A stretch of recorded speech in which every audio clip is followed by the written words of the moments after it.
Hello students, मेरा नाम कलश है और आज मैं यहाँ आई हूँ आपको एक बहुत ही इम्पॉर्टेंट चैप्टर पढ़ाने के लिए जिसका नाम है सब्जेक्ट वर्ब अग्रीमेंट, जो हमारे एग्जाम के पॉइंट ऑफ व्यू से बहुत इम्पॉर्टेंट है।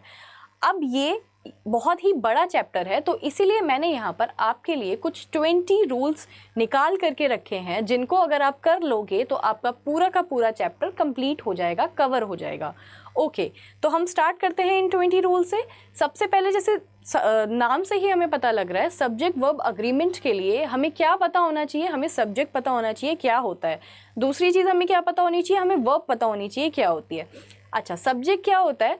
सब्जेक्ट वो होता है जिस भी चीज़ के बारे में हम हमेशा बात करते हैं उसको हम सब्जेक्ट कहते हैं। इसको बहुत और तरीक़ों से भी पढ़ाया जाता है, पर हम इसको ऐसे करेंगे कि सब्जेक्ट हमेशा वो होता है जिसके बारे में बात हो रही होती है। नेक्स्ट, वर्ब क्या होती है? जो भी एक्शन परफॉर्म हो रहा होता है उसको हम वर्ब कहते हैं, या फिर जो भी उस एक्शन का टाइम होता है उसको हम वर्ब कहते हैं। अब इस चैप्टर में बेसिकली हमें करना क्या है? हमें सब्जेक्ट को वर्ब से अग्री करवाना है। सब्जेक्ट को वर्ब से अग्री करवाना है, अंडरस्टूड। उसके लिए हमें पता होना चाहिए कि सब्जेक्ट क्या क्या हो सकता है। सब्जेक्ट हमेशा दो चीज़ें हो सकती हैं, पहला नाउन और दूसरा प्रोनाउन। सब्जेक्ट बनने का काम केवल यही दोनों लोग करते हैं। अच्छा, दूसरी सब्जेक्ट की कैटेगरी क्या है?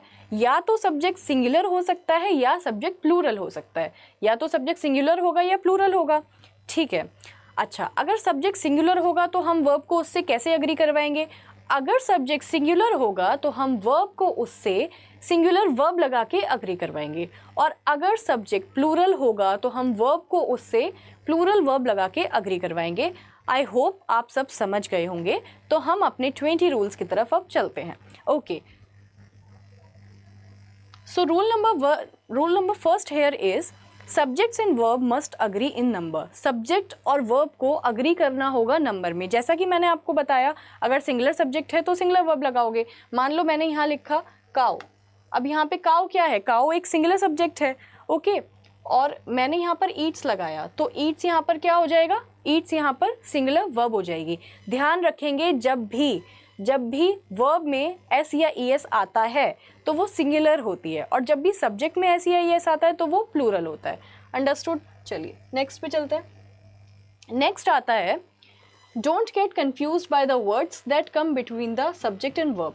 कई बार ऐसा होता है कि जो हमारा सब्जेक्ट होता है और जो हमारी वर्ब होती है वो डिस्टेंस पे होती है, उसके बीच में डिस्टेंस होता है और अदर इन्फॉर्मेशन लिखी होती है, तो हम कई बार कंफ्यूज हो जाते हैं, और वो जो अदर एक्स्ट्रा इन्फॉर्मेशन लिखी होती है उसमें ही हम अपने वर्ब को ढूंढते हैं। लेकिन जबकि ऐसा नहीं होता है, हमें सब्जेक्ट ढूंढना है और उसके अकॉर्डिंग वर्ब ढूंढनी है, चाहे वो किसी भी डिस्टेंस पे हो। जैसे कि यहाँ पर हमें एक सेंटेंस दिया गया है, the detective who was called to the case is usually very good. अब यहाँ पर बात किसके बारे में हो रही है? बात हो रही है द डिटेक्टिव के बारे में। तो हम वर्ब किसके अकॉर्डिंग लगाएंगे? उसी के अकॉर्डिंग लगाएंगे। बीच में कितनी भी इंफॉर्मेशन लिखी रहे, हमें इससे कोई मतलब नहीं होगा। हम अपना सब्जेक्ट देखेंगे, हम अपनी वर्ब उसके अकॉर्डिंग लगाएंगे, अंडरस्टूड? ओके, हम अपनी वर्ब भी किसके अकॉर्डिंग लगाएंगे? सब्जेक्ट के अकॉर्डिंग लगाएंगे, ठीक है। मुझे लगता है हम ये बात समझ गए हैं। चलिए आगे बढ़ते हैं। नेक्स्ट आता है, prepositional phrases between the subject and verb usually do not affect the agreement। अब prepositional phrase जो होते हैं बीच में, वो कभी भी ना तो सब्जेक्ट को अफेक्ट करते हैं ना ही वर्ब को, तो हमें भी उन पर ध्यान नहीं देना है। जैसे कि ये है इन दिस रेस, अब इन्होंने ये हमें एक्स्ट्रा इन्फॉर्मेशन दी है। अब हम अगर इस एक्स्ट्रा इन्फॉर्मेशन के अकॉर्डिंग वर्ब लगाने पर लगे तो वो गलत हो जाएगा। तो इसीलिए हमें सेम ही चीज़ करनी है, हमें अपना सब्जेक्ट ढूंढना है, और यहाँ पर सब्जेक्ट क्या है? द बाइकर, और इसी के अकॉर्डिंग हमने यहाँ पर क्या लगाई है? वर्ब लगाई है। क्योंकि हमारा सब्जेक्ट सिंगुलर था तो हमने वर्ब भी कैसी लगा दी? सिंगुलर लगा दी, अंडरस्टूड। अब यहाँ पर दूसरा है the bikers, the bikers in this race are very competitive. अब ये इन दिस रेस यहाँ पर फिर से क्या हो गया? इन दिस रेस यहाँ पर फिर से एक प्रपोजिशनल फ्रेज हो गया, जिसको हमें कंसीडर नहीं करना है। हमें देखना है हमारा सब्जेक्ट क्या है, जो कि बाइकर्स है, और उसके अकॉर्डिंग, क्योंकि हमारा सब्जेक्ट यहाँ पर प्लूरल था तो हमने यहाँ पर वर्ब भी कैसी लगाई? प्लूरल वर्ब लगा दी। चलिए हम अपने नेक्स्ट रूल पे चलते हैं। नेक्स्ट रूल है हमारा, if a sentence starts with there or here, the subject will always be placed after the verb. अगर कोई ऐसा सब्जेक्ट होता है जो इंट्रोडक्टरी सब्जेक्ट से स्टार्ट होता है, इंट्रोडक्टरी वर्ड से स्टार्ट होता है, जो कि क्या होते हैं, देयर और है, तो हम हमेशा क्या करेंगे, हमारी जो वर्ब होगी वो हमेशा फिर सब्जेक्ट के बाद आएगी, सब्जेक्ट से पहले आएगी। हमारी जो वर्ब होगी वो सब्जेक्ट से हमेशा पहले आएगी। जैसे कि हम यहाँ पर देखें अगर sentence, there is a meeting today, आज क्या है, मीटिंग है। अच्छा, बात किस बारे में हो रही है यहाँ पर, बात यहाँ पर मीटिंग के बारे में हो रही है। हमारा सब्जेक्ट क्या है, हमारा सब्जेक्ट मीटिंग है, तो हमने यहाँ पर वर्ब किसके अकॉर्डिंग लगाई, मीटिंग के अकॉर्डिंग लगाई, इज़, क्योंकि आज मीटिंग थी तो हमने यहाँ पर इज़ लगाया। अब ये जो देयर था, देयर जब भी आपके सेंटेंस में देयर या हैर आएगा तो बस इतना डिफरेंस होगा कि जो आपका सब्जेक्ट है वो वर्ब के बाद में आएगा। अंडरस्टूड। ऐसे ही हेयर के साथ भी यही केस है। चलिए हम अपने नेक्स्ट रूल पर चलते हैं अब। अच्छा, subjects can come after the verb in question. Subject एक और जगह पर वर्ब के बाद आते हैं, वो कौन सी जगह होती है, जब भी हम इंटेरोगेटिव सेंटेंसेस लिखते हैं। ठीक है, जब भी हम कोई क्वेश्चन पूछते हैं तो सब्जेक्ट को वर्ब के बाद लिखते हैं। क्या होता है सिंटेक्स, पहले वर्ब आती है, फिर सब्जेक्ट आता है और फिर ऑब्जेक्ट आता है, जैसे हमने यहाँ किया है। डज बेटी ऑलवेज प्ले विद डॉल्स। अब यहाँ पर बेटी क्या है, बेटी हमारा सब्जेक्ट है जिसके बारे में बात हो रही है, लेकिन इसकी वर्ब क्या थी, सिंगुलर वर्ब थी, जो कि क्या थी, जो कि डज थी। तो इसीलिए हमने डज को पहले लिख दिया और बेटी को बाद में लिख दिया, और ये हमारा इंटरोगेटिव सेंटेंस बन गया, डज बेटी always play with dolls.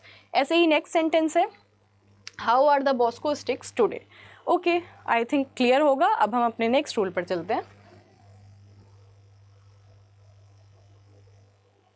Next rule है हमारा, if two subjects are joined by and they are typically require a plural verb। अब सब्जेक्ट की बात करते हैं। अब जिस भी सेंटेंस में एक सब्जेक्ट था उसको तो हमने देख लिया कि उसको हम कैसे टैकल करेंगे, लेकिन बहुत सारे सेंटेंसेस ऐसे होते हैं जिसमें दो सब्जेक्ट आते हैं और वो किससे जुड़े होते हैं, वो एंड से जुड़े होते हैं।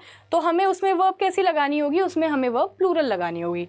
अच्छा, जैसे कि हमारा सेंटेंस है, the puppy and the lady are friends. अब इसमें सब्जेक्ट दो हैं, पहला सब्जेक्ट क्या है, पपी, और दूसरा सब्जेक्ट क्या है, फ्रेंड्स। ठीक है, sorry, the puppy and the lady are friends. पहला सब्जेक्ट क्या है, द पपी, और दूसरा सब्जेक्ट क्या है, द लेडी।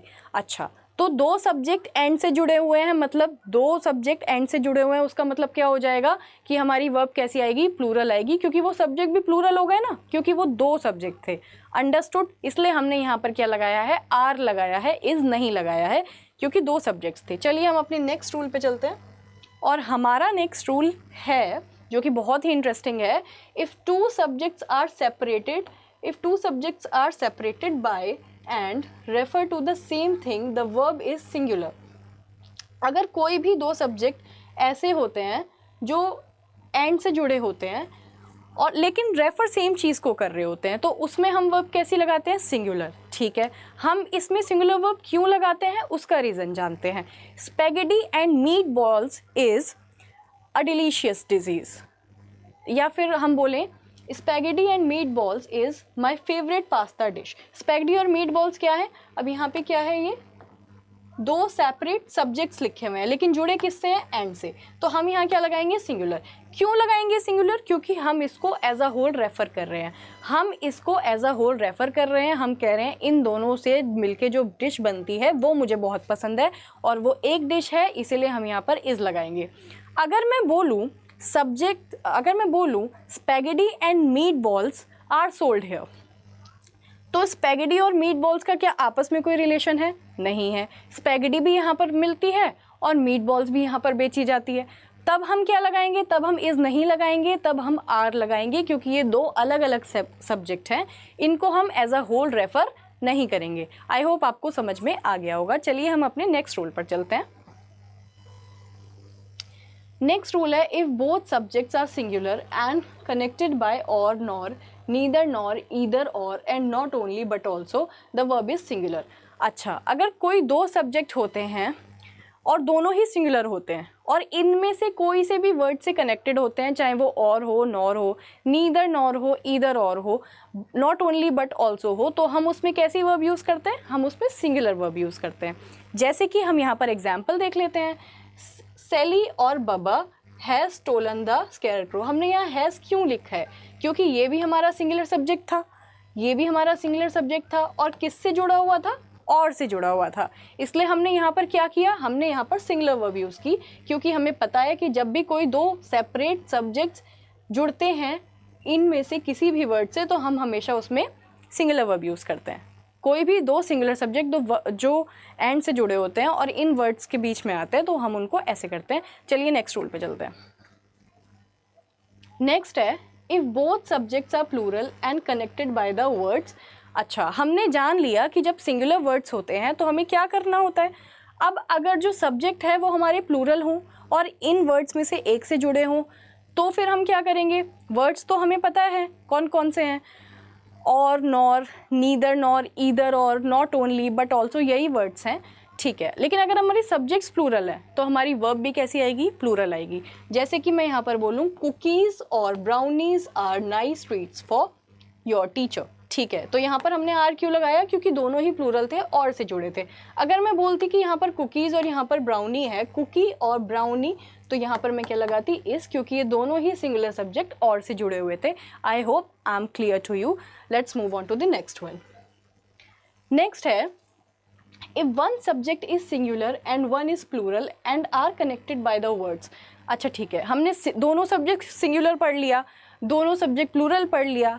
अब पढ़ते हैं कि अगर एक सब्जेक्ट सिंगुलर हो और एक सब्जेक्ट प्लूरल हो तो हम क्या करेंगे, ठीक है। और इन वाले वर्ड्स से भी वो कनेक्टेड हो, जुड़ा हो। तो एग्जाम्पल से समझते हैं।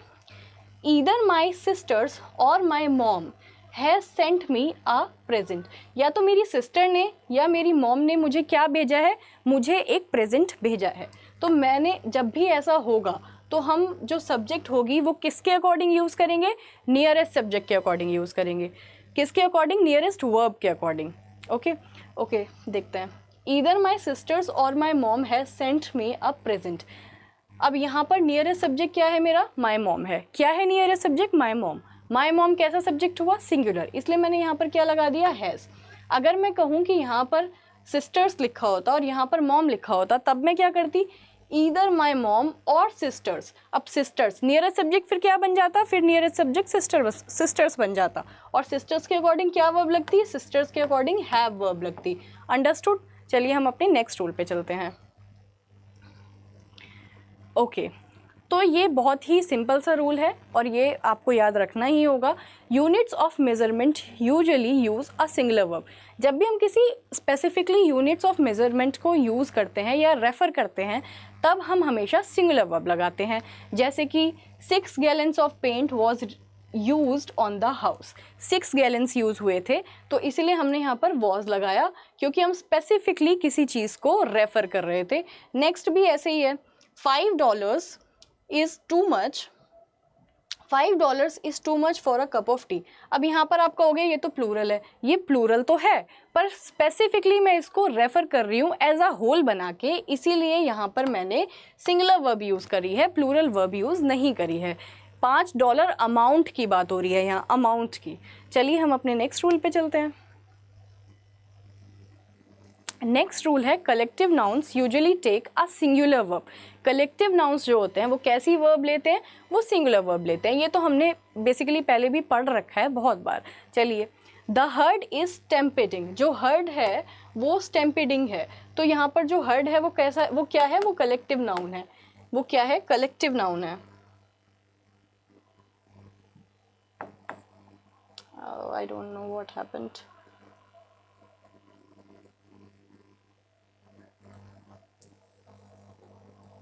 तो यहाँ पर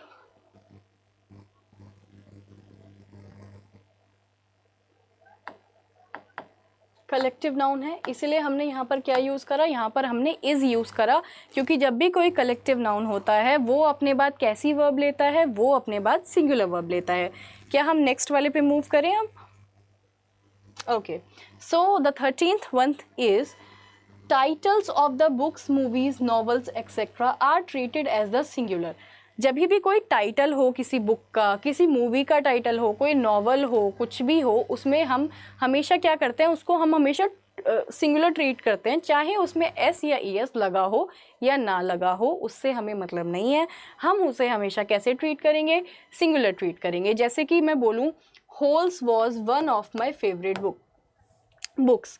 तो होल्स यहाँ पर क्या है, होल्स यहाँ पर हम कैसे ट्रीट करेंगे, उसको सिंगुलर ट्रीट करेंगे, इसलिए हम यहाँ पर वॉज लगाएंगे। ये मेरी फेवरेट बुक्स में से एक है। ये क्या है, ये बुक का टाइटल है, और कोई भी बुक का टाइटल या कुछ भी ऐसा हो जो यहाँ पर लिखा है तो उसको हम कैसे ट्रीट करेंगे, हम सिंगुलर ट्रीट करेंगे।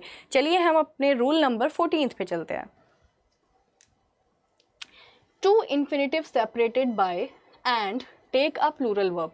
अच्छा ठीक है, अगर टू इन्फिनेटिव हैं और सेपरेटेड है, सेपरेटेड किससे है, एंड से। एक इन्फिनेटिव है, फिर एंड लिखा है, फिर दूसरा इन्फिनेटिव है, तो वो हमेशा कैसी वर्ब लेगा अपने बाद, प्लूरल वर्ब लेगा। ओके, अब इन्फिनेटिव को आप यहाँ ऐसे समझिए कि इन्फिनेटिव जो होता है वो नाउन की तरह एक्ट करता है। जैसे कि हम अपने एग्जाम्पल से समझ लेते हैं। To run and to read are two favourite free time activities. मतलब दो चीज़ें हैं, पहला इन्फिनेटिव क्या है, टू रन, और दूसरा इन्फिनेटिव क्या है, to read.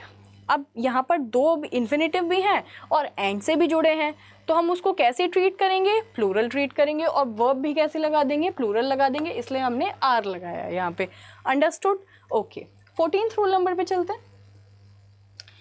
जिरंट्स alone take a singular verb.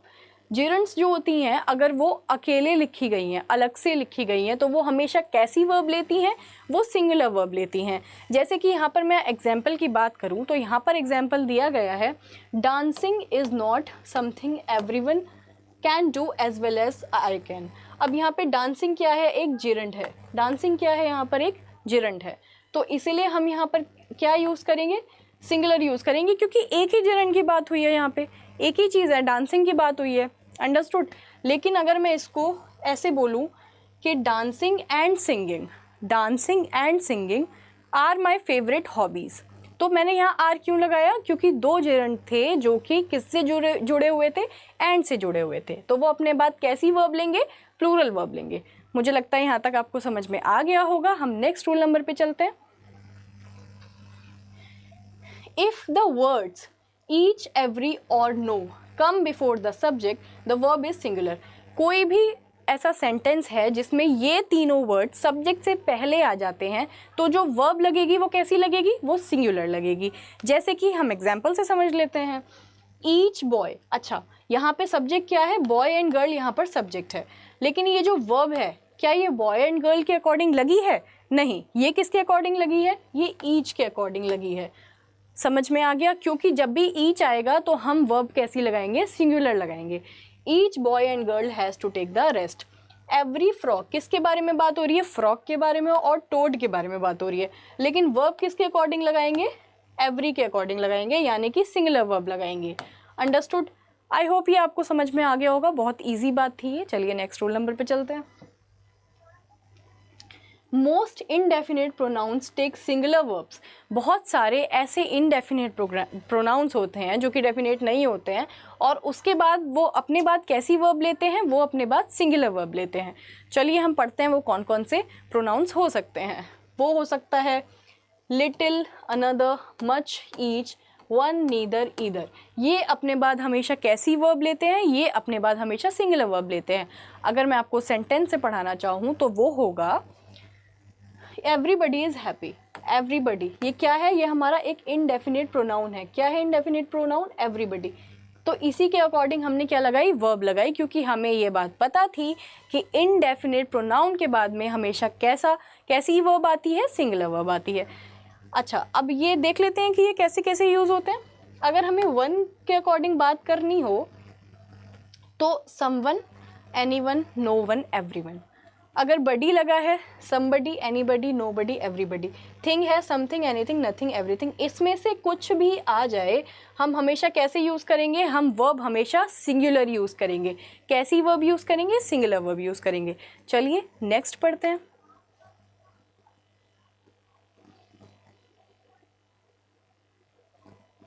Okay, तो 18th रूल नंबर जो है हमारा वो बहुत इंपॉर्टेंट है, और वो क्या है, both, few, many, others and several take a plural verb. जहाँ पे भी आपको इनमें से कोई एक वर्ड दिखता है, बोथ, फ्यू, मैनी, सेवरल या अदर्स, वो हमेशा अपने बाद कैसी वर्ब लेगा, प्लूरल वर्ब लेगा। ठीक है, जैसे कि मैं सेंटेंस से अगर आपको समझाऊँ तो several need to finish the race. अब यहाँ पर सेवरल, अब यहाँ पर पीपल को आप अनरिटन मान लो। Several people need to finish the race. अब यहाँ पे सेवरल की बात हो रही है तो मैं वर्ब कैसी लगाऊंगी, प्लूरल, क्योंकि क्या ये मेरे इनवर्ड्स में से था, हाँ ये मेरे इनवर्ड्स में से था, इसलिए मैं वर्ब कैसी लगा दूंगी, प्लूरल। नेक्स्ट हमारी फ्यू की बात हो रही है।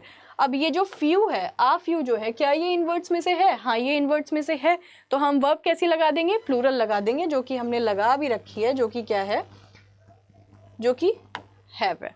मुझे लगता है ये समझ में आ गया होगा, इजी और इम्पॉर्टेंट रूल था। चलिए हम 19th रूल नंबर पे चलते हैं।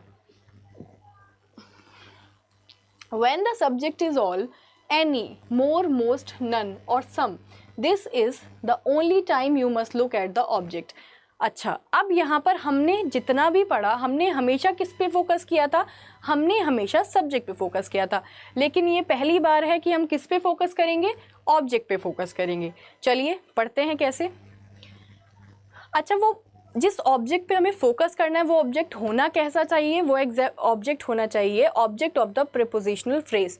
अब प्रीपोजिशनल फ्रेज क्या था, जो कि मैंने आपको स्टार्टिंग में बताया था, एक्स्ट्रा इन्फॉर्मेशन जो प्रीपोजिशन से स्टार्ट करके लिखी जाती है उसको हम प्रीपोजिशनल फ्रेज कहते हैं।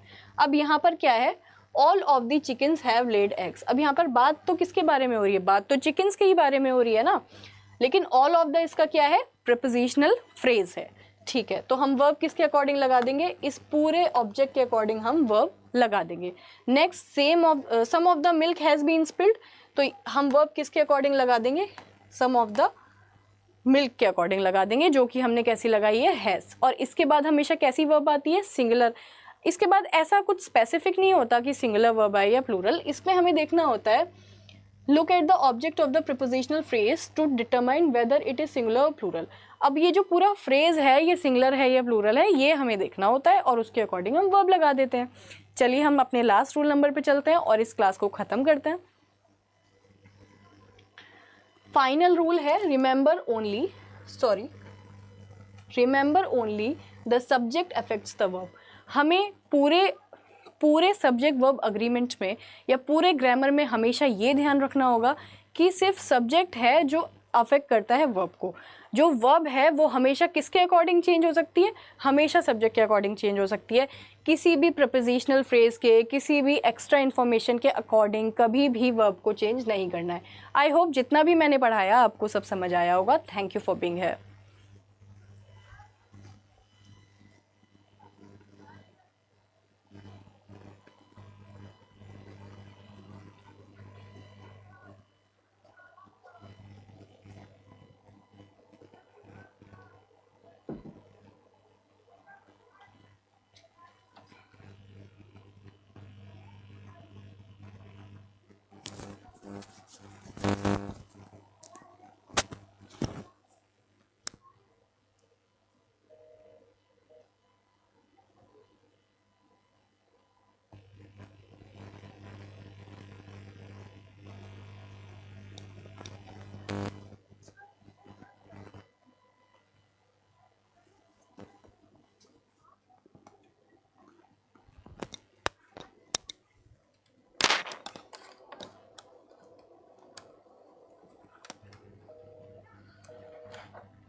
आपने जिस व्यक्ति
हैं